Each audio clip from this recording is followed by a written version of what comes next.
Ya, Ustaz Kazim Alias juga merupakan panel tetap bicara wara terbaik tanah air kita, iaitu Forum Perdana Ehwal Islam yang bersiaran di TV1.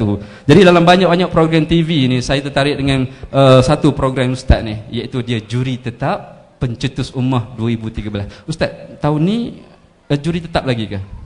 InsyaAllah ada jemputan bulan 11 akan mula. Comel tu. Ummah. Ada kosong saya. Terima kasih Ustaz Kazim. Terima kasih. Muslimin dan muslimat, panel kita yang kedua yang tidak asing lagi pada kita semua. Saya nak perkenalkan panel kita yang kedua. Sila dengar ya. Pergi ke Damak mencari rezeki. Aduh. Mencari rezeki untuk anak dan isteri. Ustazah Asma, nama diberi Ustazah selebriti yang kita nanti-nanti. Ahlan wa sahlan Ustazah, selamat datang. Apa khabar Ustazah? Alhamdulillah. Ya, suaminya ada di sana. Ustazah, anak ada tinggal kat mana Ustazah malam ni? Apa tu namanya? Tong. Tong Villian. Jangan suka macam tu. Nama dia memang unik Ustazah. Tong Villian Ustazah. Ustazah, anak berapa orang dah Ustazah? Alhamdulillah setakat ni 5. Masya Allah, 5. Sama dengan saya Ustazah. Saya baru nak masuk 6 Ustazah, sambil-sambil. Terima kasih Ustazah ya. Muslimin dan muslimat sekalian ya. Ustazah Asma merupakan pensyarah Akademi Pengajian Islam Contemporary UiTM Shah Alam. Selain daripada pensyarah, beliau juga adalah panel tetap dibagi program Fiqh Wanita TV3 yang bersiaran pada setiap Jumaat jam 1 tengah hari, dan juga panel bagi program Tanyalah Ustazah NTV 9. Tak tengok rugi bawah. Gitu. Baiklah hadirin dan hadirat, muslimin dan muslimat yang dirahmati Allah sekalian. Ya, marilah sama-sama kita mulakan forum kita pada pusingan yang pertama ini. Saya nak pergi terus kepada panel kita yang pertama, Al-Fadhil Ustaz Kazim Alias. Baik Ustaz ya. Bila mana pihak penganjur call Ustaz ya, ataupun call pembantu peribadi Ustaz, dia suruh mereka suruh kupas tentang tajuk Seindah Ramadan, Sesuci Syawal, Berpisah Badan di Hati Jangan. Ustaz rasa tafsiran Ustaz macam mana tengok tajuk tu? Silakan Ustaz. Assalamualaikum warahmatullahi wabarakatuh. Bismillahirrahmanirrahim. Alhamdulillahi rabbil alamin. Wassalatu wassalamu ala rasulillah wa ala alihi wa sahbihi ajma'in. Terima kasih Ustaz pengurusi forum, yang saya hormati Datuk Seri MY ya, Tuan Haji Ahmad Zaki, yang berhormat Datuk Maznah, pemimpin universiti, tuan-tuan dan puan-puan, mudah-mudahan dirahmati Allah, tidak ketinggalan kepada sahabat panel malam ini insya-Allah. Terima kasih pada pihak Uniten kerana sudi mengundang saya ke Bandar Muazzam ini pertama kali saya sampai di sini, walaupun minggu lepas saya dah sampai Ustaz. Minggu lepas saya dari Mersing nak pergi ke Jerantut. Saya singgah makan nasi apa kenama, KP Kopitiam apa kenama depan tu. Ya, susah benar kan. Macam tadi lah tung kan. Jadi dah sampai dah. Jadi saya kata minggu depan saya tengok gambar saya di situ. Rasa macam kenal orang tu di mana. Ada gantung banner saya kat situ kan. Jadi tajuknya Syawal dan Ramadan. Saya kata ini masa bila saya datang ni, tajuknya Syawal, tajuknya Ramadan, dah lama dah habis ni. Bila saya tengok surat balik barulah ya nak cerita tentang kita jangan terus lupakan Ramadan. Kita jangan terus lupakan apa istimewanya Ramadan, apa yang telah kita buat pada yang lepas-lepas, kita sambunglah. Jadi mula-mula tajuknya saya ingat, tajuk ni bila saya dengar je tajuk ni saya ingat macam orang bercinta Ustaz. Ya, macam orang berkasih. Orang berkasih mana boleh lupa. Tengah dengar forum pun SMS. Kan? Tengah-tengah bercinta kan? Akum kat na. Kat Dewan ada forum kan 24 jam. Masuk dalam tandas pun SMS lagi. Ya, maknanya tak boleh berpisah kan? Ya, tidur tak boleh pisah apa semua. Dekat sini pun dia punya wall dia pun gambar makwa dia, gambar pakwa dia. Maknanya sedang bercinta. bila kita bercinta, sentiasa nak mengintai. Ya, kalau kita duduk dalam satu universiti, kalau girlfriend kita lalu, kekasih kita lalu, kita tengok aja kan. Yang girlfriend pula kontrol aja macho dia kan. Ya, handsome aja sebab orang tengok kan. Jadi kenapa balik raya ingat, tengah sembahyang tarawih pun ingat. Tambah-tambah tu imam tu boyfriend dia pula. Allahu akbar. Kan sembahyang tarawih kan, tapi bukan orang di sini, dia di Afrika ni. Maknanya 24 jam kerjanya nak ingat girlfriend, boyfriend dia saja. Kalau berpisah sekali, subhanallah, ya Allah rindunya, naik jerawat terus. Begitulah yang saya faham tentang Ramadan dan Syawal. Kalau kita anggap Ramadan itu girlfriend kita, boyfriend kita, suami kita, isteri kita, kan seronok. Saya tinggalkan isteri saya Nun di Ipoh. Saya balik semalam cuti. Semalam aja. Hari Selasa, rehat. Pagi tadi pukul 10 pagi saya dah bertolak ke sini. Besok malam saya di Bandar Tun Razak di Rompen. Hari Jumaat saya di Sekolah Menengah Kebangsaan Tun Husin On. Hari Ahad, hari Sabtu saya kena ada di IPK, Balai Polis IPK Kedah. Malamnya di Batu Wad. Hari Ahad saya kena ada di Sam Dabi ke. Malamnya saya kena ada di Batang Kali. Hari Isnin pula, tuan-tuan nak tahu jadual saya? Tak saya tahu lah, pening. Ya, tuan-tuan dengar pun saya, tuan-tuan dah pening. Minggu lepas saya di Mersing. Ya, hari Jumaat pukul 9 sampai di Mersing pukul 7 malam. 9 pagi sampai 7 malam di Mersing. Jauh gila tau. Orang gila pun tak jauh macam itu. Jauh. Dari Mersing saya pergi ke Jerantuk, jauh juga. Dari Jerantuk saya pergi ke Teriang. Dari Teriang saya pergi ke Cemomoy. Dari Cemomoy saya balik ke Ipoh. Subhanallah. Setengah Semenanjung saya berjalan. Secara saya tak boleh heli tuan-tuan, senang. Siapa yang saya ingat? Allah dan Rasul tu tak payah ceritalah, memang ingat. Yang saya ingat ialah kekasih saya. Siapa? Isteri. Tadi pun saya telefon dia. Dia pun telefon saya. Akom. Kak Ner. Saya kata Kak Tong. Dia pun heran, Tong. Patut bunyi dalam Tong. Maknanya sentiasa dalam ingatan. Sebab kita bercinta kan. Sebab tu mula-mula sekali bila sebut Syawal, sebersih Syawal, seindah Syawal, semurni Ramadan lah, apa benda lah, saya ingat lagu Gurindam Jiwa. Ya, Gurindam Jiwa Ar Ismail dengan Rafi'ah Buang Allah Yarhamah. Kan tuan-tuan dengar baik-baik lagu tu. Tuai padi antara masa, esok jangan layu-layuan, intai kami antara nampak, esok jangan rindu-rinduan. Sambung lagi. Batang selasih permainan budak, daun selasih dimakan kuda, bercerai kasih talak tiada, 1000 tahun kembali juga. Tuan-tuan ingat lirik lagu tu? Bercerai kasih talak tiada, 1000 tahun pun kembali juga. Begitulah kita dengan Ramadan. Ramadan ni tuan-tuan sentiasa dalam hati. Sebab apa istimewanya Ramadan? Syahrul Ramadan alladzi unzila fihi al-Quran. Dalam bulan Ramadan ni bulan turun Quran. Tiap-tiap malam Ramadan hari itu kita tadarus. Malam 27 buat khatam lagi. Siap bunga telur belakang ni. Kalau di Perak lah, di Ipoh lah. Kalau di sini saya tak tahu Ustaz. Asyik khatam telur. Asyik telur khatam. Habis dapat telur udah, tuan-tuan, udah menelur di rumah ni tuan-tuan. Quran udah tak dibaca. Yang ni yang jadi masalah.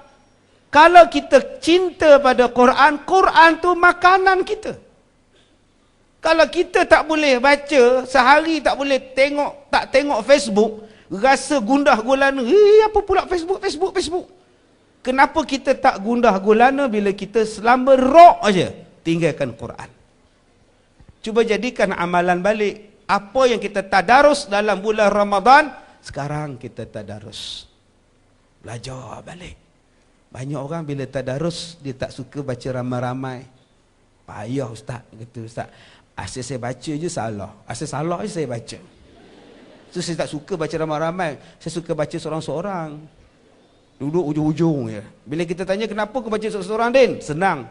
Tak ada siapa tegur. Semua betul je kata dia. Ini bukan tadarus, ini namanya terderas, tuan-tuan. Kerja nak berhabis saja.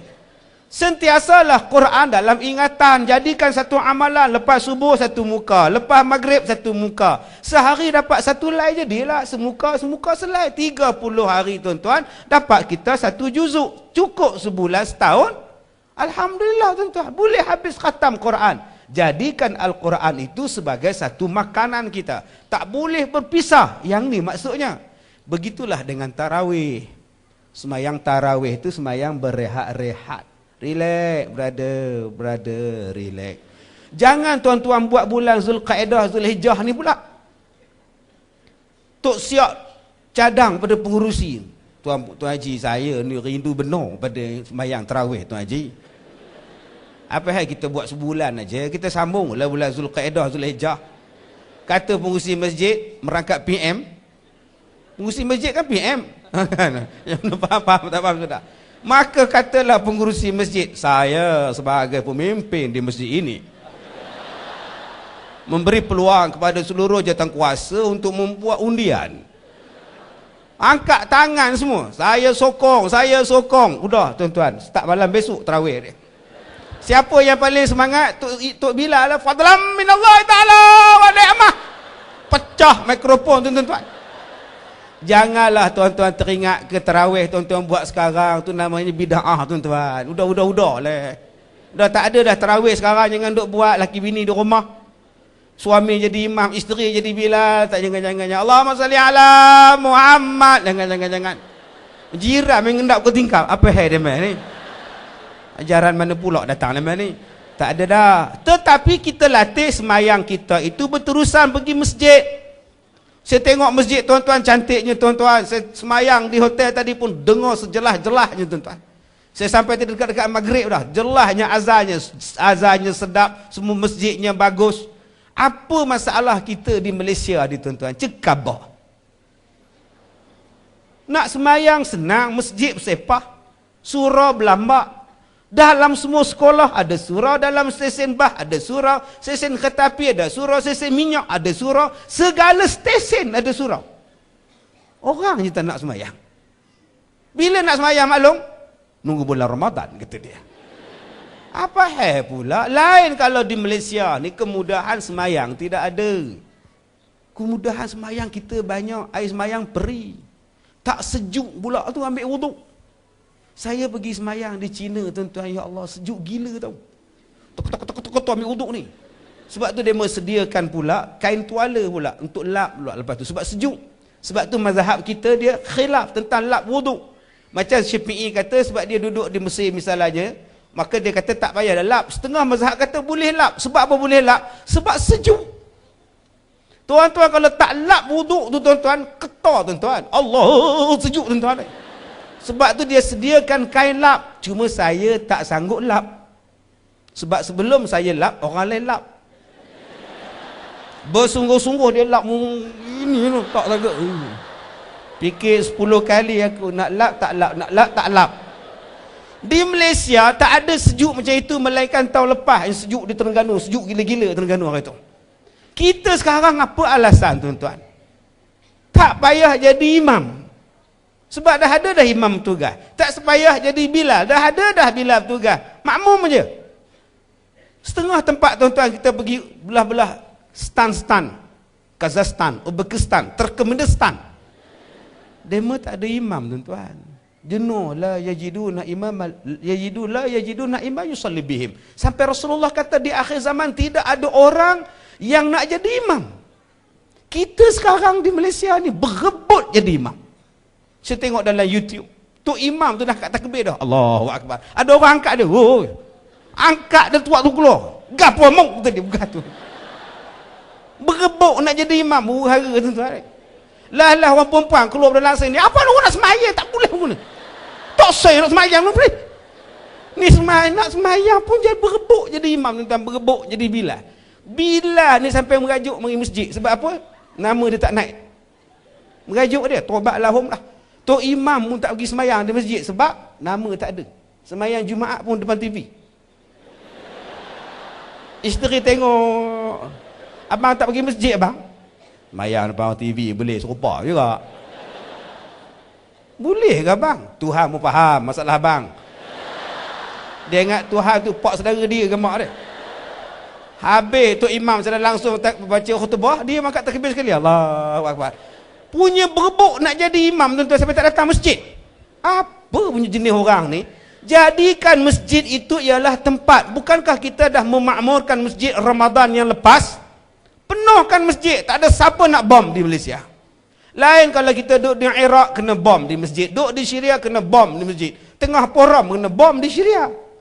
Tuan-tuan, siapa nak bom? Apa alasan kita? Yang ketiga, cuba kita tengok. Dalam bulan Ramadan yang lepas, Masya Allah, sedekah punya rajin. Sedekah jangan kabur lah. Anak yatim sampai tutup pintu. Tutup pintu anak yatim. Pintu pagar tutup. Full house. Bila nak booking? Next year. Oi, sombong gila penjaga dia. Sekarang anak yatim pula buka pintu pula. Tolong kami, bantu kami. Sebab orang cuma menolong berkala. Jadi tuan-tuan, jom kita sedekah. Macam biasa bersedekah. Kalau kita boleh bayar TV 100 bulan, kenapa tak jadikan 1 bulan 100 juga untuk sedekah pada anak-anak yatim? Tak pernah miss. Abang-abang kalau tak nak sedekah tiap-tiap bulan 100, letakkan dalam poket RM50, duit RM1. Macam kita sedekah duit raya. Kita sedekah duit raya dah, tukar dekat bank tu, gaduh dengan kerani bank. Takkan dah habis, bank punya besar. Encik stok RM1 dah habis encik. Pasal pun tak cetak banyak-banyak, kata dia. Ui, marah benar tuan-tuan. Sebab sibuk nak bagi duit raya. Setengah orang dia tak nak bagi duit raya. Datang budak-budak kunci pintu. Assalamualaikum. Shh. Dia pesan pada anak-anak dia. Dia mengajar anak-anak. Shh, shh, shh, shh. Anak dia tanya, apa syuk-syuk? Sepak kamu kan? Kata. Kedekut gila. Macamlah miskin.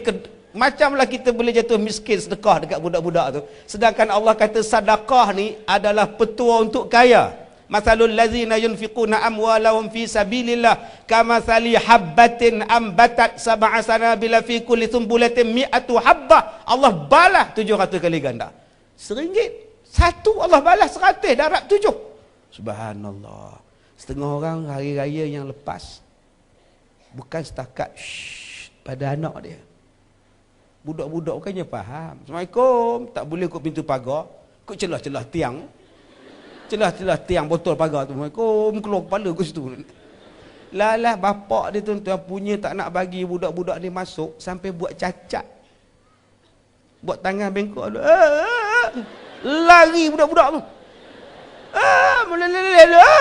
Lari. Sampai hujung baru berhenti 5 budak tu.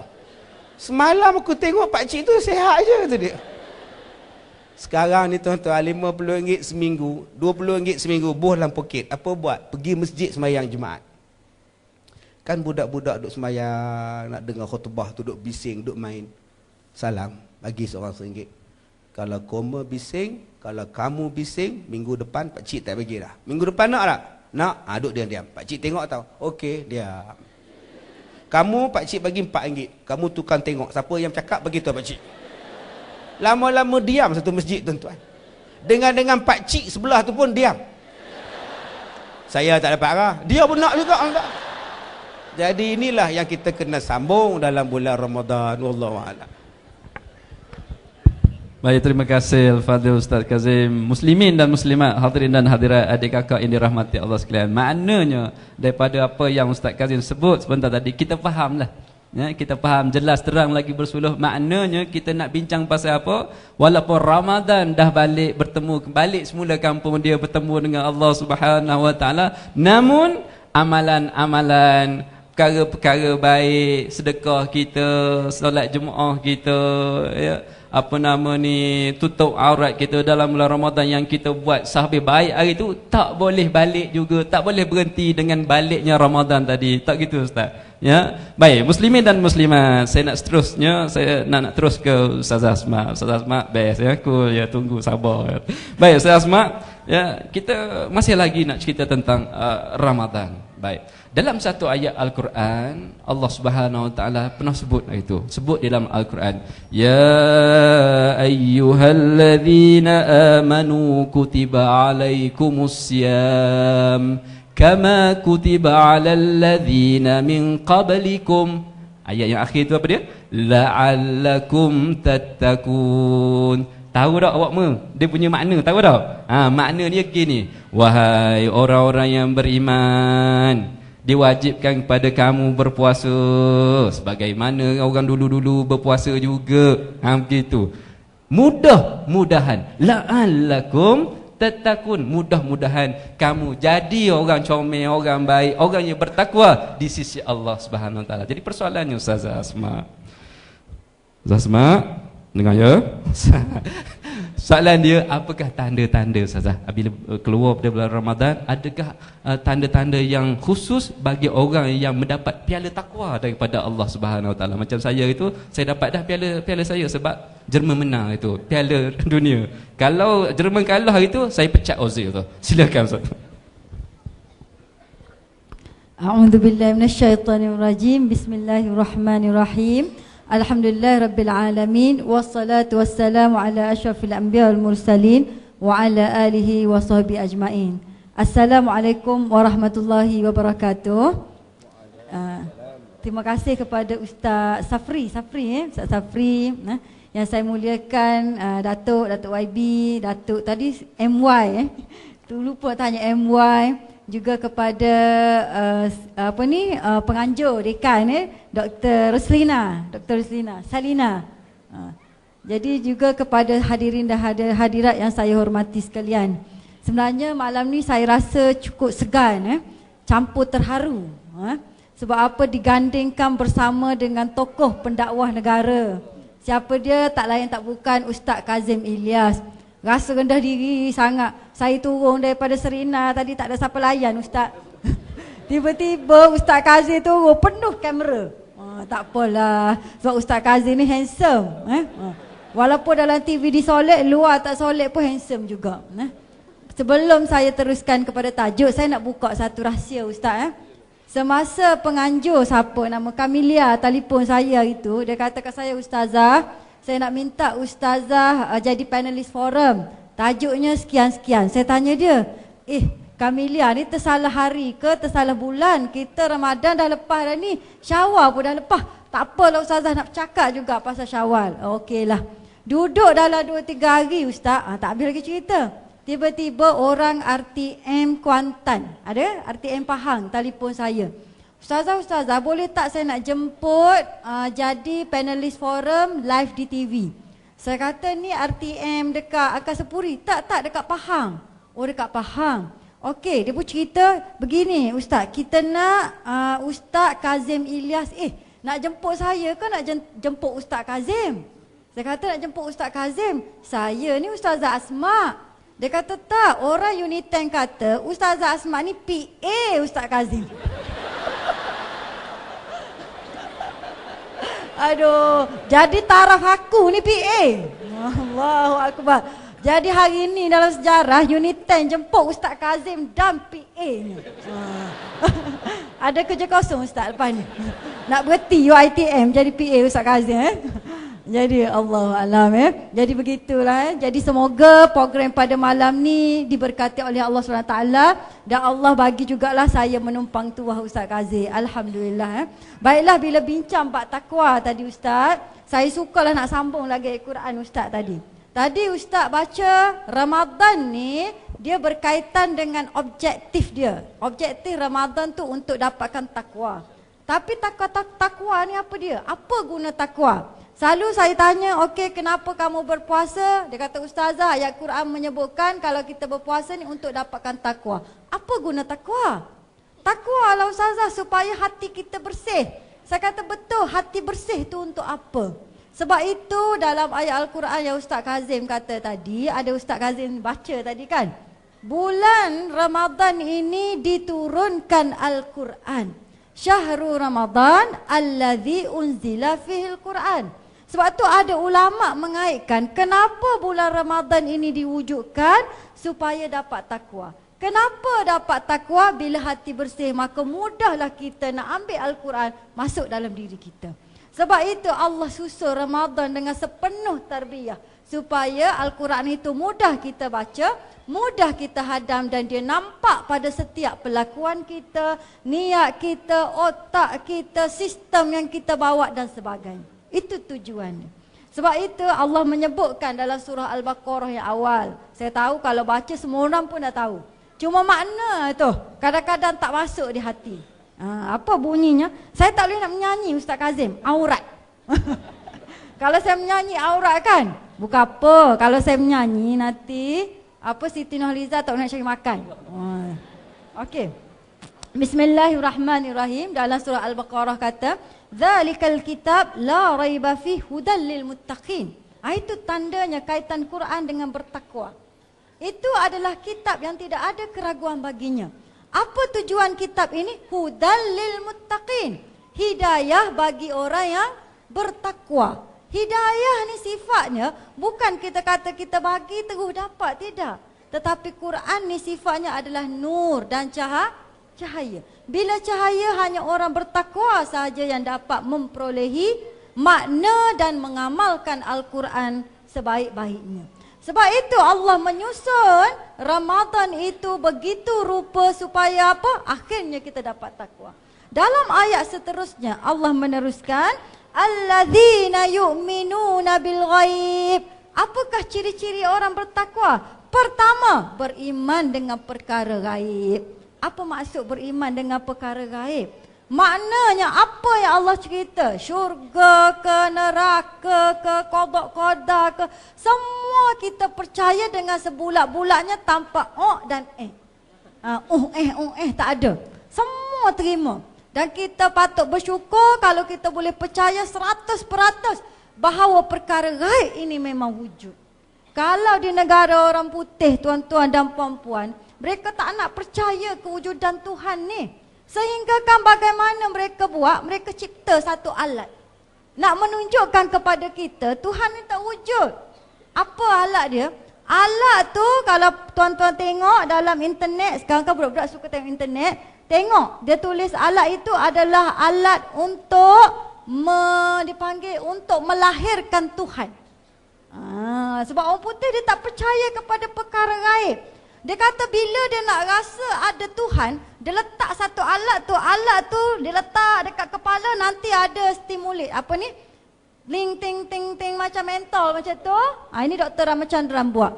Akhirnya dia kata kita pun akan rasa tenang dan bertuhan. Nak ceritanya kenapa mereka sampai ke peringkat itu? Tak nak percaya kepada Tuhan kerana mereka tidak yakin dengan perkara gaib. Betapa ramai orang tak percaya kepada alam kubur. Tahu nak mati, tapi macam mana? Tahu kubur panggil, tapi masih seronok lagi atas dunia.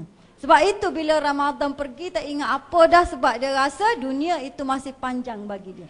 Betapa ramai orang cari dalil, tak nak percaya kepada seksa kubur. Ustazah, mana ada seksa kubur? Cuba letak stetoskop dekat kubur, dengar tak orang menjerit dalam kubur? Kita kalau letak stetoskop, dengar tak? Lepas tu baru ni kes MH17 orang tanya pula hukum pada saya. Ustazah, saya nak tanya, bila orang ni terhempas, saya nak tanya, bila soal kubur dia bermula? Ambo nak tanya, Ustaz, bila bermula Ustaz?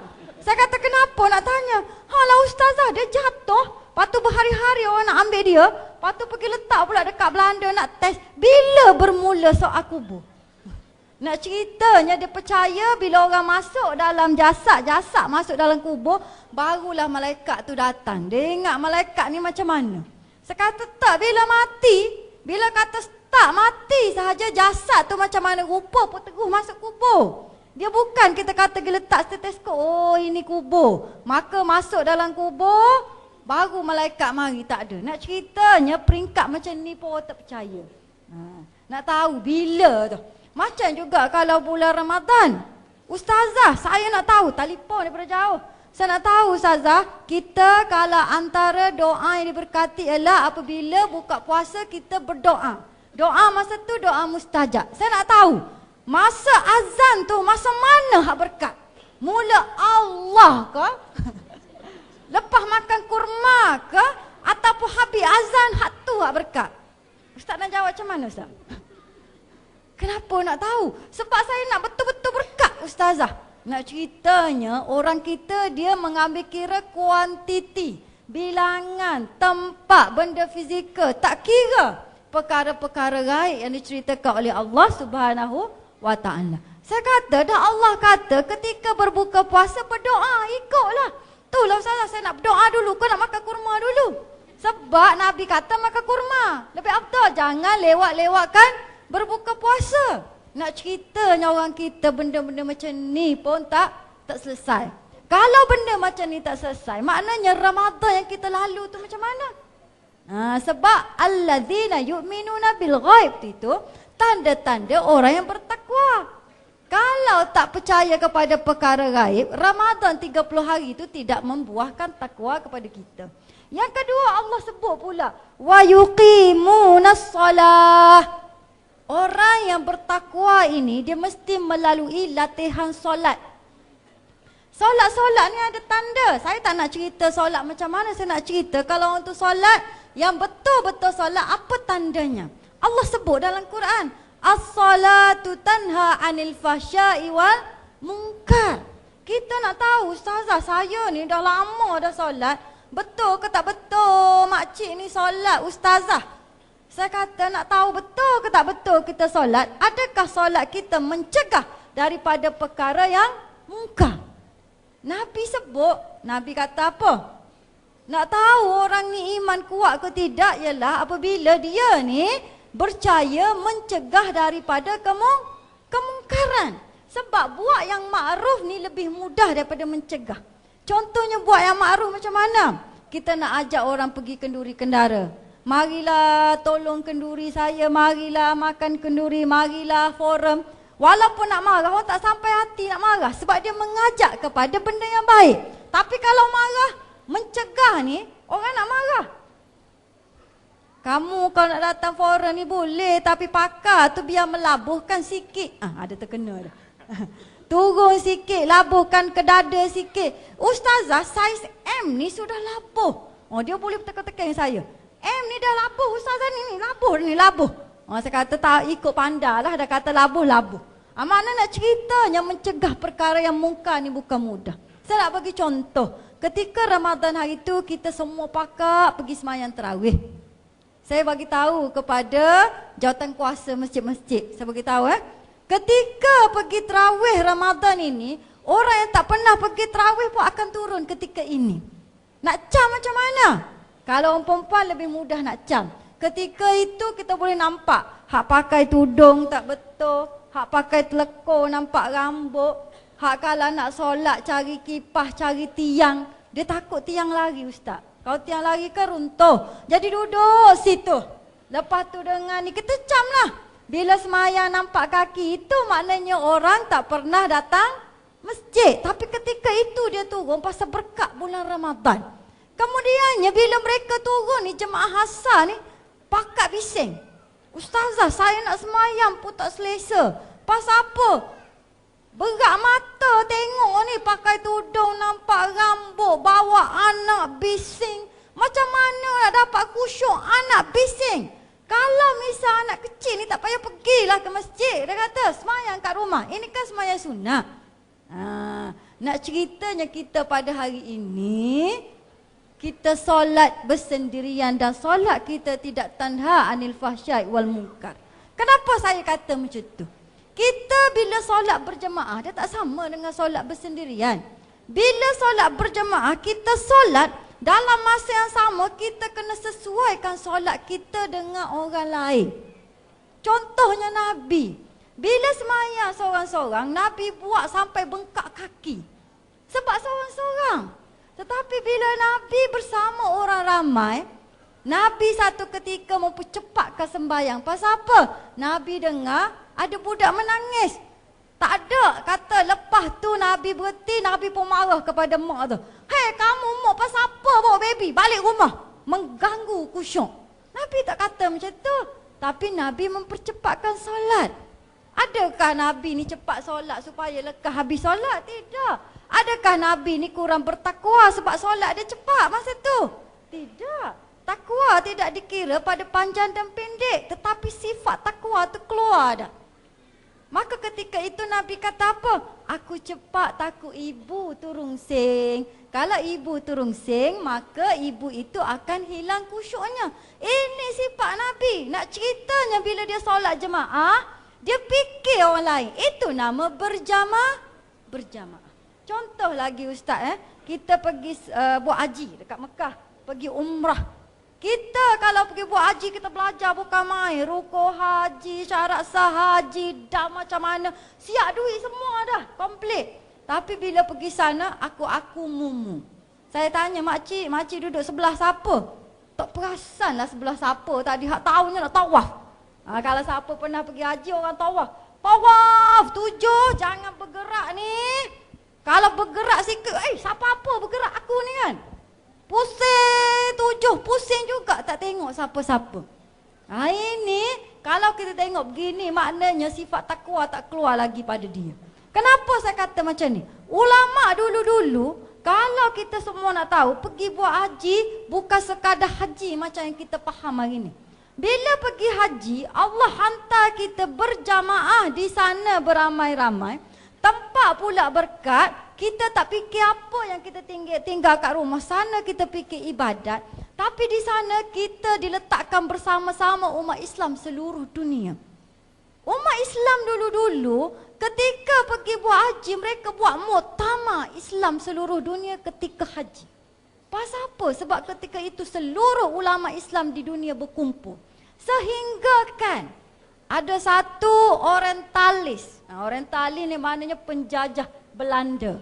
Namanya Snoek Hoogronje. Siapa hak sini pernah belajar sejarah? Adik-adik ni pernah belajar kan Titas? Ada satu tokoh namanya Snoek Hoogronje yang membawa Islam, yang mengatakan Islam datang dari tanah India. Snoek Hoogronje kata apa? Dia kata kalau misalnya seorang Islam pergi ke Mekah kerana ibadat semata-mata, biarkan dia. Bila dia balik, kita bagi title haji, bagi kedudukan dalam masyarakat. Tapi kalau orang Islam ini pergi ke Mekah dan dia bersama-sama dengan orang Islam lain, belajar mencari ilmu, duduk dalam kumpulan, orang ini balik terus bunuh dia. Ini sebab ketika itu rupa-rupanya kekuatan orang Melayu Islam dijana bila? Dijana ketika mereka setiap kali pergi ke Mekah. Tapi sekarang tak ada. Kita pergi ke Mekah sebab apa? Sebab aku nak bersih hati. Aku nak berdoa. Semuanya aku. Sebab itu kalau kita tengok hari ni kita pergi solat, bukan nak kata kita beriman kepada kitab. Tapi masjid pun tidak melambangkan kita beriman kepada apa yang diceritakan oleh Al-Quran. Contohnya Ustaz, bila kita pergi masjid contohnya, kadang-kadang masjid ni banyak tidak mesra wanita. Saya selalu cakap pasal wanita Ustaz, minta maaf. Betul tidak mesra wanita. Saya kalau Ustaz saya, ni suami saya ni depan ni, tengok ni. Tengok saja boleh deh. Ajak lagi Ustaz cerita pasal jodoh, tengok saja boleh. Ni, suami saya dah kata, okey yang kita berhenti dekat masjid, sekejap solat. Saya kata, abang kalau boleh cari surah. Apa ni, ustazah malah berhenti dekat masjid. Dia marah saya. Saya kata, bukan apa, saya ni mengandung. Lepas tu masjid, no, di utara sana. Lepas tu jalan kaki pula sampai ke selatan, naik tingkat 4. Sebab biasanya perempuan dia letak tingkat 4. Bila sampai atas nak terkencing balik. Dengan perut memboyot. Ini mesra wanita ke tidak? Sedangkan ini namanya masjid. Sama juga masa kita pergi solat tarawih, kita marah budak main. Kalau soal masjid yang betul, dia akan fikir, okey, masjid dia akan ada ruang untuk budak-budak. Dia akan ada ruang untuk orang wanita. Dia kena ada ruang untuk orang lelaki. Dia kena ada ruang untuk OKU. Tapi puan-puan, tuan-tuan cuba tengok Biasanya kemudahan OKU ni banyak ada di barat, bukan di masjid. Padahal dalam Quran sebut kita kena mengiktiraf setiap hak manusia. Pasal apa tak keluar? Sebab tanda takwa tak ada. Sebab itu Allah sebutkan lagi, dia kata orang yang bertakwa ni juga ialah, ni saya skip sikit. Walladzina yu'minuna bima unzila ilaik, apabila dia beriman dengan kitab Allah SWT. Apa tanda beriman? Ustazah, saya dah beriman. Apa tanda makcik beriman? Saya baca Quran hari-hari. Daripada muda sampai tua saya baca Quran. Betul. Tapi apa tanda baca Quran? Sebab itu Nabi sebut. Kan ayat Al-Quran menyebutkan tentang Nabi. Kana khuluquhu Al-Quran. Akhlak Nabi, akhlak apa dia? Al-Quran. Bila kita kata kita beriman dengan Quran, kita kena jadi seperti Nabi. Apa dia? Iaitu apabila kita orang nampak seperti Quran yang sedang berjalan. Sebelum penutup saya nak share satu lah satu pengalaman saya. Hari itu saya ni banyak bawa isu-isu fiqh dan isu wanita. Satu ketika saya pergi buat seminar dekat guru-guru agama. Dekat satu kawasan di Selangor, mengajar tentang penyusuan. Penyusuan simple lah Ustaz. Bila baca Quran, kita tengok banyak sangat ayat dalam Quran menyebutkan tentang penyusuan terhadap anak. Dan dalam Quran tegaskan 2 tahun. Dan saya kata dalam Quran sebut tugas menguruskan susu ibu. Menguruskan susu ibu, tugas apa? Saya nak tanya ni. Lama dah duk menyusu. Kecak ni dah lagi lah lepas ni. Ustaz kan anak dah 5. Baru 5 coming soon. Dia kata baru. Sebab saya nak tanya dia ni. Tugas menguruskan susu ibu, tugas apa? Ayah ke ibu? Datuk tak payah jawab. Excuse. Tugas ayah ke tugas ibu? Quran kata apa? Tugas ayah ke tugas ibu? Dalam Quran sebut tugas ayah. Ayah ni dia kena bincang dengan ibu supaya menyusukan bayi. Berunding. Kalau boleh dia kata bagi upah kepada ibu kalau menyusu. Saya kata patutlah saya ingat orang tua-tua dekat rumah saya dulu. Kalau bini dia, isteri dia bagi susu kepada anak dia bagi upah RM2 satu hari. Saya pun ustazah pun belajar juga. Saya kata balik ni aku nak minta upah selama 5 anak aku menyusu ni, suami aku kena bayar berapa tahun menyusu. 2 tahun kali 5 anak, berapa tu? Kira doktor. Pasal doktor bisnes kan. Jadi akhirnya saya kata kena minta. Sebab Quran ajar. Malah Quran kata kalau orang perempuan tu tak mampu nak menyusu, ayah ni kena uruskan susu ibu lain. Bukan cari ibu lain.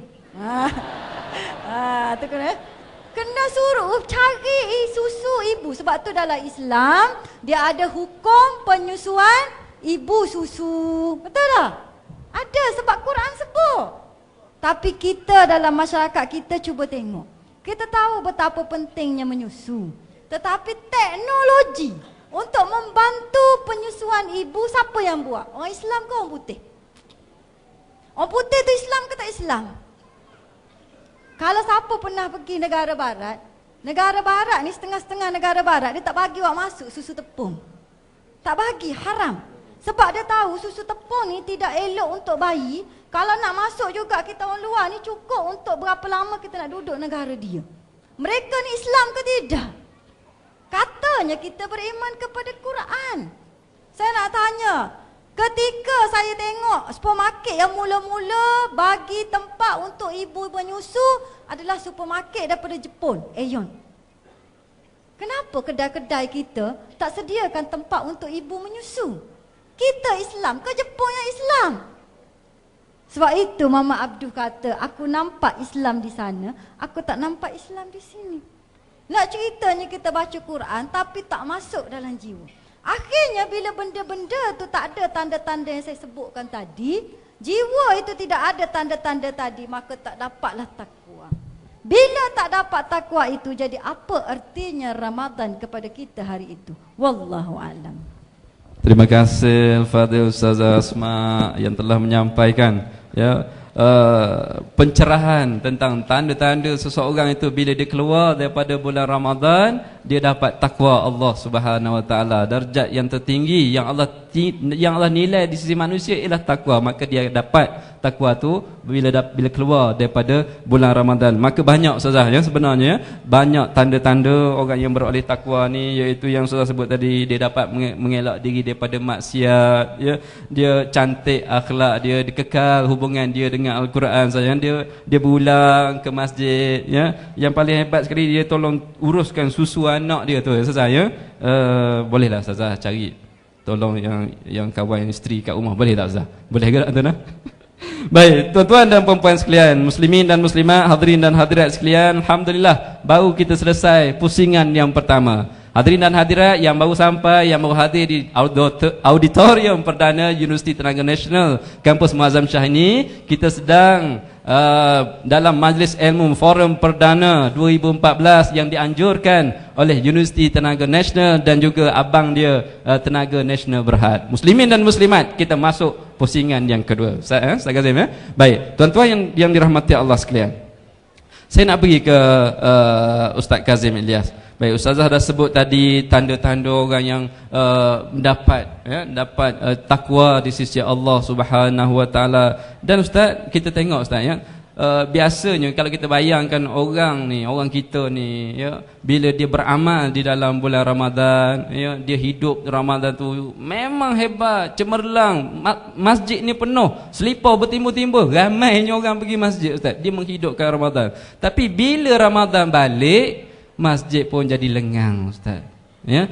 Tangan dia tadi tak sibuk dah nak bersedekah kepada fakir miskin ya. Dan juga Al-Quran tadi dah tersimpan semula dekat rak dia ustaz. Jadi ustaz minta ustaz bagi kongsi sikit, bagaimanakah ustaz kita nak kekalkan momentum kecemerlangan ibadat kita di dalam bulan Ramadan untuk kita berhadapan dengan bulan-bulan yang mendatang. Seterusnya kalau panjang umur, kita bertemu balik dalam bulan Ramadan 1436 Hijrah insya-Allah. Jadi sila ustaz. Terima kasih ustaz. Alhamdulillah. Tuan-tuan dirahmati Allah.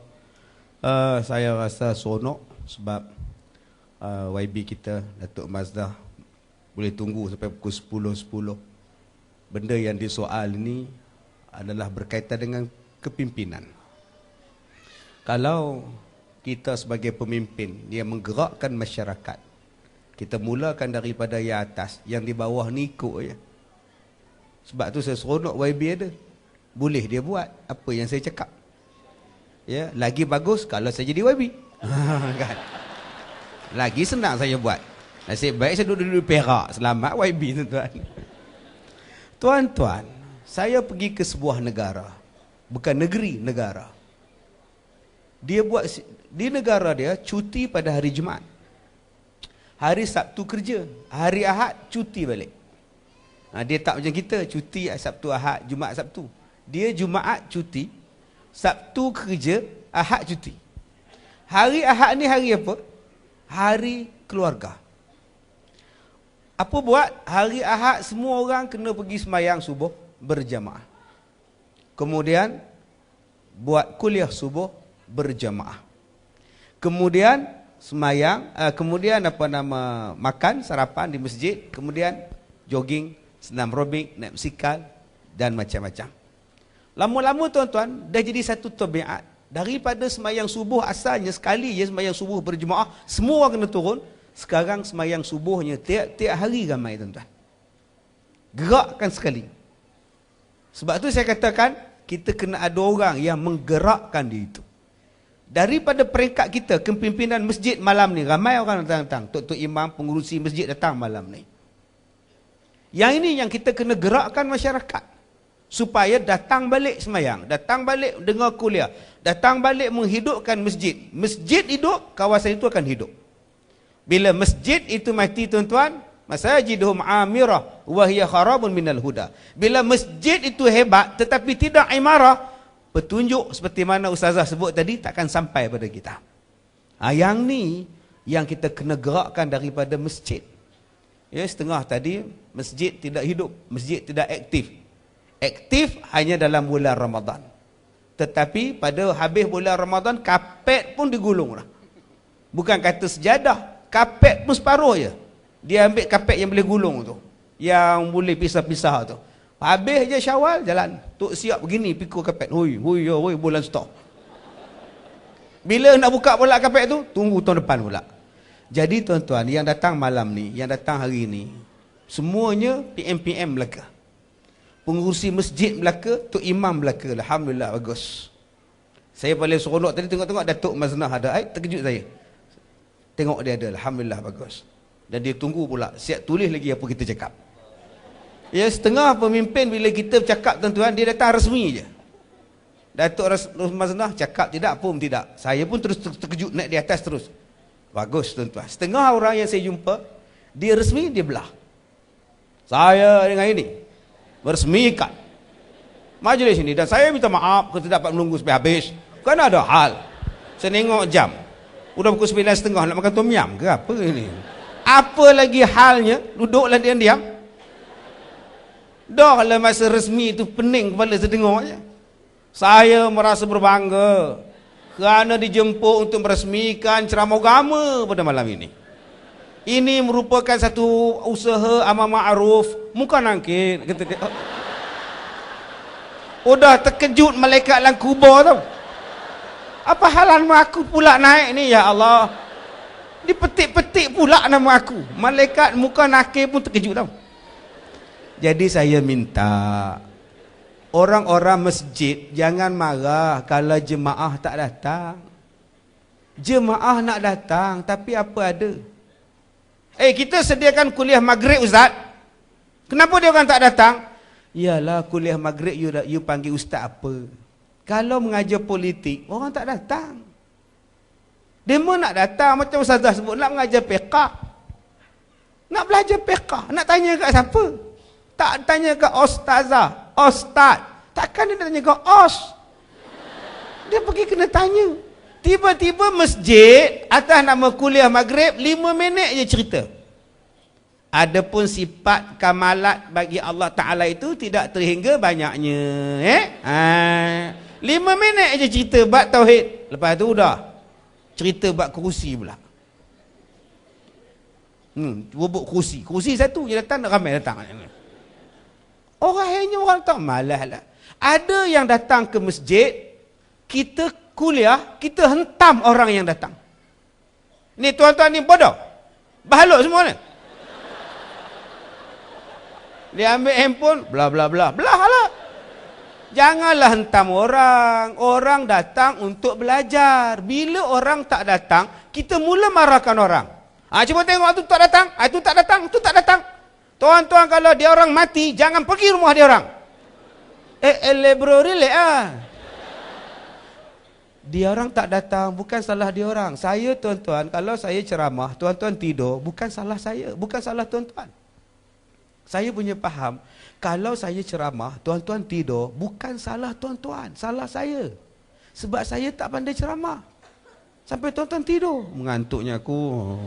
Maknanya saya yang salah. Ini tidak, bila dia tidur, nampak tu, tidur tu. Tidur tu. Apa tidur?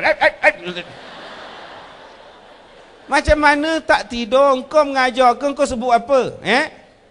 Ya, kita kena ingat ya. Sebenarnya ya, dalam agama kita ya, dia ambil kalkulator tu, dia kira tu, 2, 3, 4, 464 kali ya. Nama-nama orang panggil dia ustaz ya. Ya. Sebab tu tuan-tuan, tadi ustazah sebut jangan fikirkan kuantiti, fikirkan kualiti. Tak payah tiap-tiap malam, tak apa, selang semalam pun boleh. Yang pentingnya berkualiti. Bila berkualiti orang datang. Orang datang, cerita elok-elok. Nak cerita politik boleh, cerita tempat lain. Ustaz, ya, politik dalam Islam tak boleh pisah. Betul? Semayang dalam Islam pun tak boleh pisah. Betul? Tapi boleh awak semayang Zuhur waktu maghrib. Semayang apa Din? Maghrib. Kan semayang subuh? Tak apa, tukar-tukar boleh. Mana boleh puasa bulan Zulkaidah? Tuan-tuan malam ni puasa, niat puasa. Nawaitu saum maghadin. Puasa apa mak? Puasa Ramadan. Puasa dengan Ramadan kan dah lepas mak. Mak tukar bulan Zulkaidah. Boleh mak. Apa tak boleh pula Islam, puasa dan Islam tak boleh pisah tau. Betul. Politik dan Islam tak boleh pisah, betul. Tapi Islam ada makan. Islam ada zaman. Makan tu bukan mentega darah tau. Makan ni maknanya tempat. Ada tempat boleh buat, ada tempat tak boleh buat. Buat haji, di Mekah. Jangan buat di Rompen. Mana Kak Leha, Rompen. Abang Den sekali lah. Apa Abang Den ke Heram tu? Kita orang buat kat sana. Boleh ke Kak Leha? Tak boleh pula. Tuhan pun faham. Kata dia. Nak buat haji ada musimnya di Mekah. Makannya di Mekah. Zamannya bulan Zulkaidah, bulan Syawal, bulan Zulhijjah. Itu adalah musim-musim haji. Yang betul-betulnya start daripada 20 hari bulan. Itu hajinya. Nama dia zaman. Mana boleh tuan-tuan buat satu benda bukan kena tempat dia. Masjid adalah tempat ibadat. Masjid tempat ingat pada Allah. Masjid adalah tempat menuntut ilmu. Tuan-tuan berpolitik di situ, orang tak suka, orang tak datang. Bila orang tak datang, tuan-tuan marah dia. Tak. Boleh politik. Jom pergi Padang. Nak politik, jom pergi di markah ke gerakan, pulang mendekat tepi sungai ke, atas gunung, lantak lah. Ini adalah tempat untuk kita beribadat kepada Allah. Nombor satu saya minta pada AJK Masjid, pilih yang baik-baik. Macam akak-akak lah nak pilih suami, abang-abang nak pilih isteri. Pilih yang baik, yang sesuai dengan jiwa kita. Carilah pasangan hidup betul-betul, oh kawan bahagia berseri, rumah tangga aman harmoni. Pilih nombor satu. Nombor satu letak di situ. Siapa yang nak lepas? Supaya orang suka. Bila baca khutbah, bukan kata khutbah tu yang elok-elok. Yang slow sangat ustaz. Tok Imam tu memang cantik ustaz. Ya. Memang tak ada sentuh politik apa ustaz. Dia kerja baca je. Sebab tu tuan-tuan saya pernah dengar imam baca khutbah. Dia kata berikanlah kebaikan penuh riayah dan inayah kepada Seri Paduka Baginda Sultan Idris. Masa itu yang jadi sultan di Perak Sultan Azlan. Menung saya ni. Mana pula datang Sultan Idris? Rupanya dia cari dan laci-laci jumpa khutbah. Inilah kata dia. Mana mau tuan-tuan? Ceklah betul-betul. Ada yang baca khutbahnya Masya Allah, udah khutbah raya. Assalamualaikum, dia duduk. Lepas tu dia baca khutbah. Allahu Akbar, Allahu Akbar, Allahu Akbar. Allahu Akbar, silap pula dah. Pun salah juga tuan-tuan. Maknanya tak ada study orang buat, tak ada apa work, tak ada tuan-tuan. Asal dapat baca, asal baca dapat. Yang ni kita tak nak. Ambil yang berkualiti. Yang kedua, cuba tengok dalam bulan Ramadan yang lepas. Berapa ramai anak-anak muda, adik-adik kecil yang datang sembahyang tarawih. Naik bersikal ada, main bom ada. Merecut, bom, terlatah Tok Imam. Ya, tembak lawan masjid, pom. Ya, Tok Imam balas balik, pom. Subhanallah. Demo bertiga je dalam masjid tu. Anak-anak dalam bulan Ramadan yang lepas, Masya Allah, meriaknya tuan-tuan. 6 harakat tuan. Maknanya ramai betul budak-budak muda. Sebab tu bila tarawih, demalah yang paling kuat selawat. Allahumma salli ala Muhammad sallallahu salam alaih. Siapa yang jawab tu? Tak anak-anak muda, budak-budak kecil. Ya, ada yang paling kuat, ada seluk sangat tu imam. Yang tak tahan dia menjawab. Allahumma salli ala Muhammad. Dia geram tu imam baca slow. Tu dia lepaskan. Bila Nabi? Siapa yang jawab tu? Orang muda juga. Allahumma salli ala Muhammad. Bila Nabi? Menang untuk Bilal. Dia orang selawat ke apa? Yang naik basikal kecil-kecil itu budak-budak tu yang menjawab sambung. Lambat lagi. Selepas habis bulan Ramadan ni mana pergi anak-anak muda? Tak ada, sebab tak ada aktiviti untuk dia orang. Yang ni tugas nombor 2 jawatan kuasa masjid. Kita ada YB kita. Cukup cantik kita ada. Hari Jumaat kita cuti. Petang dah sekolah dah tutup. Besok Sabtu cuti. Jumaat petang Sabtu, anak-anak kampung kita yang kecil-kecil 10 tahun, 11 tahun, yang 7 tahun tak payah kencing dalam masjid, payah. 10 tahun, 11 tahun, 12 tahun, 13 tahun, mari tidur dalam masjid. Tiap-tiap minggu tidur dalam masjid. Bawa toto, bawa bantal. Mak hantar, bapak hantar. Hoi, hoi ya hoi. Bila mak hantar, bila bapak hantar, dah 2 orang datang masjid. Dia hantar anak. Abang, pergilah hantar anak ke masjid. Anak malam ni tidur di masjid. Abang seorang ke? Yelah abang lah hantar. Kalau aku seorang segan ko. Jomlah kita berdua sekali. Dah 2 orang datang sembahyang maghrib. Allahu akbar tuan-tuan. Sebab nak hantar anak aja. Kalau 10 orang, dah jadi berapa puluh orang? Dah jadi 20. Campur dengan budak, dah 30. Bayangkan dalam satu kampung, 100 anak-anak kita yang kecil-kecil tidur di masjid setiap Jumaat malam Sabtu. Lepas solat maghrib, kuliah maghrib. Cerita bak demo ni. Jangan cerita bak hak demo tak kena-mengena dengan demo. Demo 10 tahun. Tuan-tuan jangan cerita pula. Pada 10 tahun tuan-tuan jangan cerita pula. Kita kena lihat ya, kerajaan Ukraine itu, dia bergaduh dengan pemisah yang disokong oleh pro-Rusia, yang dia Babadoy, ya, nama-nama Babadoy bernama kata. Jadi yang ini yang menimbulkan konflik di tempat itu. Menang tuan muda tu. Umur 10 tahun. Konflik tu apa? Yang kita makan pagi tu. Oh, konflik yang kita makan itu konflik itu dia. Tuan-tuan oi, ini pun taklah becamnya. Jenis macam ni bila dia nak faham, sesuaikan dengan dia. Adik-adik, malam ni kita akan belajar tanda-tanda adik-adik dah akil balik. Siapa sini dah akil balik? Kat tangan. Seorang pun tak angkat. Yang angkat ustaz tu je. Maknanya dia je akil balik, tuan-tuan tahu. Okey, tanda-tanda pertama, nombor 1 ada halkom. Nampak ada halkom macam biji cepedok sini ni. Itu halkom dah ada lah tu. Kalau tak ada biji halkom, misai sudah tumbuh. Ada misai tumbuh? Tak tumbuh lagi. Ada tak sini yang suara dah besar? Itu tanda-tandanya dah. Suara dah garuk-garuk. Ya, bapak dia telefon ke rumah. Bapak telefon pejabat. Assalamualaikum. Anak menjawab. Assalamualaikum. Silap nombor pula Bukan silap, anak hang cukup umur hang tak tahu. Bayangkan tuan-tuan, anak cukup umur, bapak tak tahu, mak tak tahu. Tuan-tuan bayangkan, setiap minggu, hari ini belajar ini, hari ini belajar ini, minggu depan belajar lain, 10 malam tidur. Pukul 5 qiyamul lail. Jangan qiyamul lail pukul 3. Tu yang jadi penat.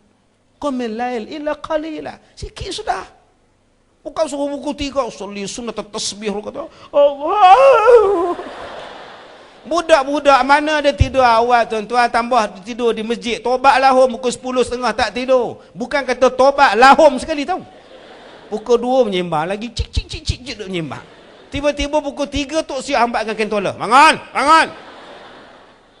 Dia tarik pelegat Tok Imam tahu. Tidur pukul 5 bangun. Salat. Tahajud 2 rakaat sudah. Habis masuk subuh, mayang subuh. Lepas mayang subuh, kuliah subuh 15 minit cukup.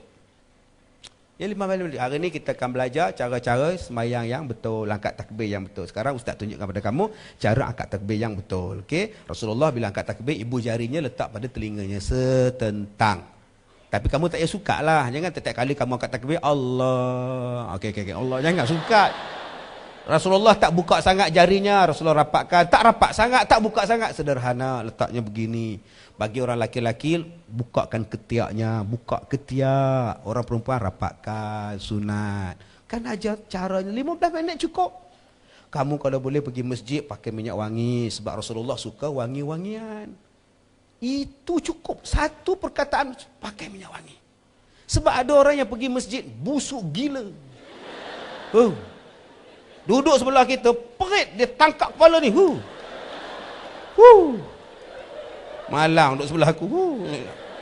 Tak pernah pakai minyak wangi tuan-tuan. Hapak bau dia.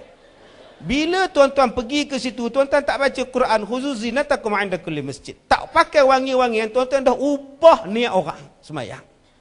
Dia dah betul dah niat ada. Elok pejam mata masa angkat takbir tu. Usalli sunnatas subh. Allah, dah betul lah. Tiba-tiba yang busuk ketiak ni datang. tidakkah mengubah niat dia? Allah. Yang ni yang kita tak nak. 15 minit tuan-tuan cakap macam ini, cukup, habis. Okey, tukar baju semua, pakai tracksuit, kita jogging satu kampung. Yeay. 6:30 pagi Tok Siak, Tok Imam depan ketua kampung, Datuk Maznah pun boleh jogging sekali. Jogging ketua kampung semua sekali tuan-tuan. 7:30 balik, mandi-mandi, bagi makan, pukul 9 masuk kelas. Nak tanya apa, nak belajar bab apa. Tiap-tiap minggu kalau tuan-tuan hantar anak tuan-tuan ke masjid macam ini, tak alim anak-anak tuan-tuan. Tak baik anak-anak tuan-tuan. Dengan ketua kampung dia ingat, dengan Tok Siak dia ingat, dengan AJK masjid dia ingat. Dia bawa pula ziarah orang sakit. Masa kita jogging tu jangan jogging saja. Pergi ziarah. Ketua kampung kata, hari ni kita ziarah Pak Ibrahim. Pak Ibrahim sakit. Ziarah Pak Ibrahim. Tengok Pak Ibrahim atas kursi roda. Baca doa pada dia.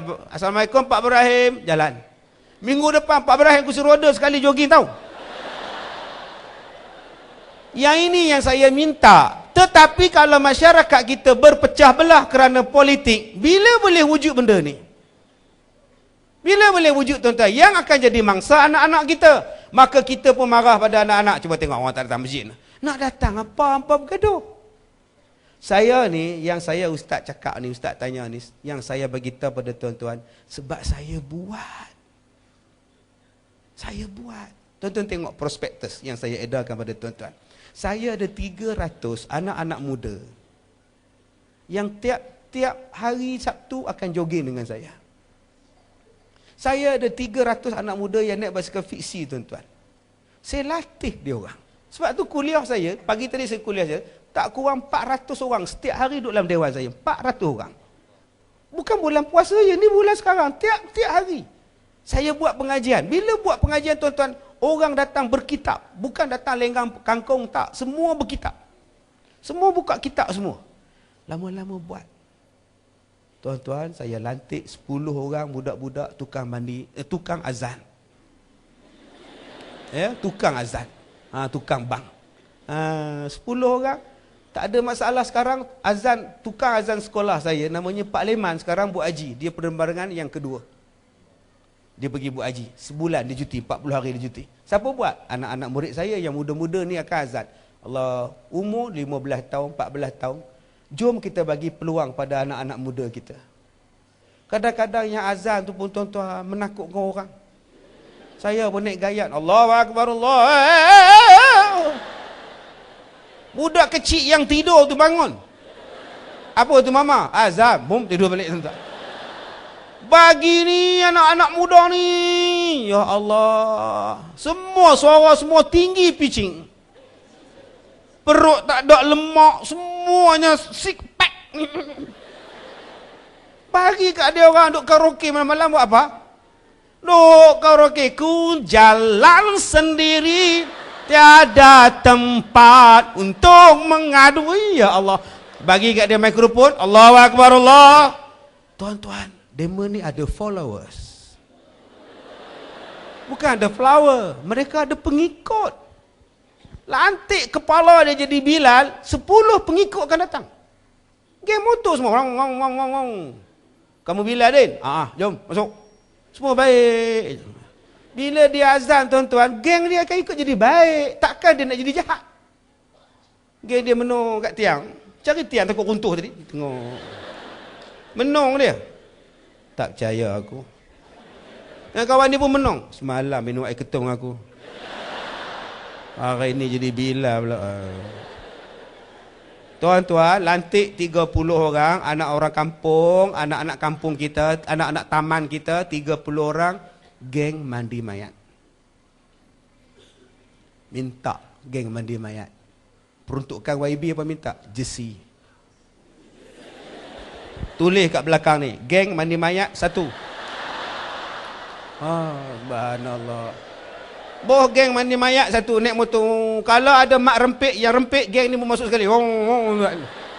Dia potong tu mak rempik semua dia. Kalau kita mati bawa dada. Takkan 30 orang ni nak jadi jahat. Orang kampung meninggal, dia mandikan. Orang kampung masuk kubur, dia tunggu dalam lubang dah. Orang kampung mati, dia yang gali lubang kubur. Orang kampung mati, dia yang baca tahlil. Takkan dia nak isap dadah lagi? Yang ni yang kita kena buat. Latih anak-anak muda, bagi can pada mereka. Dan adik-adik, mandi mayat paling mudah. Mandi mayat, dia tak cakap. Cuba mandi baby tu. Tepuk-tepuknya air. Masuk dalam sabun, mata masuk sabun, menangis pula. Itulah mak cakap. Gaduh. Nak basuh berak anak tahu, susah tahu. Tambah bapak basuh berak, lagi susah.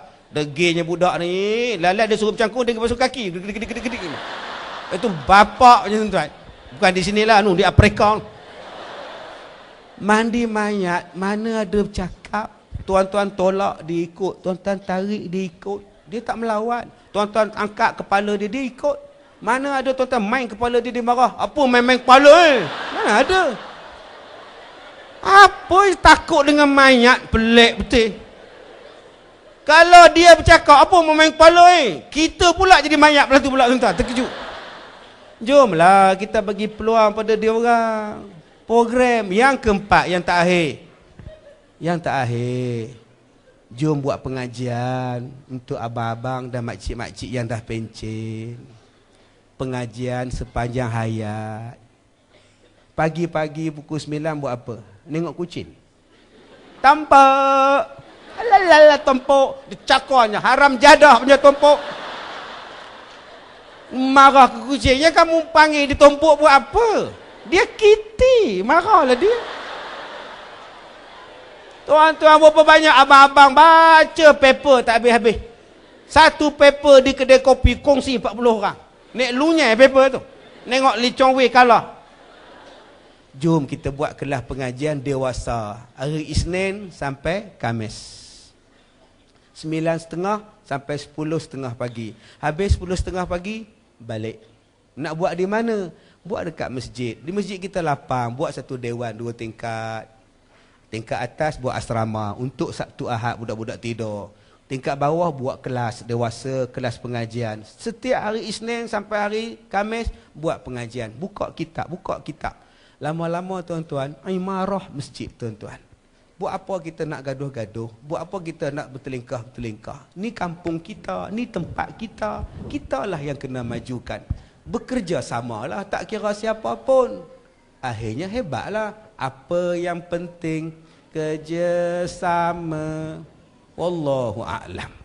Terima kasih Al-Fadhil Ustaz Kazim Ilyas. Tuan-tuan, puan-puan muslimin dan muslimat sekalian, Masya Allah, satu cadangan, satu buah fikiran yang sangat bernas yang kita dengar tadi daripada panel kita yang pertama, Al-Fadhil Ustaz Kazim Ilyas, yang menyuruh kita, ya, yang khususnya pemegang amanah rumah Allah, ahli-ahli dan kuasanya atau imamnya, Tok Bilalnya, perlu bekerjasama untuk memastikan, memantapkan lagi peranan masjid, peranan tempat yang kita sujud pada Allah tersebut, iaitu masjid, ya. Kita perhebatkan lagi peranan masjid supaya masjid itu dapat dimasyarakatkan dan masyarakat tak segan silu untuk datang masjid. Terima kasih Ustaz, ya. Tuan-tuan dan puan-puan sekalian, ya, saya bayang-bayangkan, ya, bila Ustaz ada geng fiksi dia, ya, ada set jogging dia, saya cadangkan kita semua yang ada pemegang amanah masjid ni, tak kira masjid besar ke masjid lamanya, moh kita naik bas sekali, kita buat jadikan pusat pendidikan Al-Barakah yang beroperasi di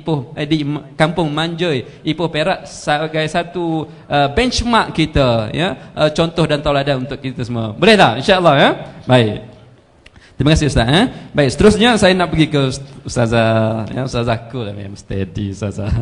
Baik, muslimin dan muslimat sekalian, dan tadi kita dah dengar bagaimana cara kita nak mengekalkan semangat Ramadan, dan Ustaz dah sebut tadi antara peranan yang utama itu masjid. Jadi Ustazah, cantik cadangan Ustaz Kazim sebut tadi. Jadi saya risau dekat sana bila kita nak hidupkan masjid, bila kita nak kuatkan semangat, nak maintainkan penerusan semangat kita dalam menghidupkan semangat beribadah tadi, sudah tentu ada cabaran-cabaran dia.